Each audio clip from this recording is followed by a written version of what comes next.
Hello সবাই, কী অবস্থা? ভালো আছেন নিশ্চয়ই? ইরান আমেরিকা যুদ্ধেও চরম পর্যায়ে পৌঁছে গিয়েছে, রাইট?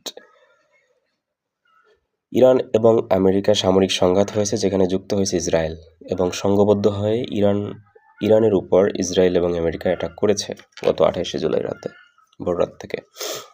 আচ্ছা, এর প্রভাবটা কি হলো? এর কারণটা কি? ইরানের পারমাণবিক যে কর্মসূচি, যেটা কিনা আমেরিকার জন্য এবং ইসরায়েলের জন্য নিরাপত্তাজনিত হুমকি, এবং ইরানের আঞ্চলিক প্রভাব বিস্তার, এর কারণেই কিন্তু এই যুদ্ধের মূল কারণ, যার কারণে ইরানের উপর অ্যাটাক হয়েছে। আরও আগে ইরানের সাথে চুক্তিতে বসতে চেয়েছিল আমেরিকা, বাট ইরান সেগুলো পাত্তা দেয়নি।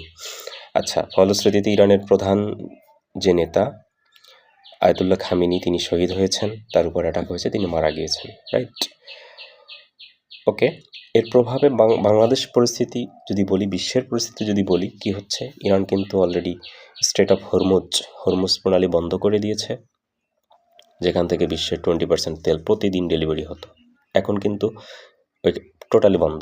দ্যাট ইজ নো শিপ, ওখানে কোনো জাহাজ নাই, আপ ডাউন করতেই পারবে না। এবং ইরানের সরাসরি বলা আছে যে এখান থেকে জাহাজ আপ ডাউন করলেই অ্যাটাক করা হবে। অলরেডি তারা করতেছে, বড় বড় ট্যাঙ্কার জ্বলতেছে এখানে।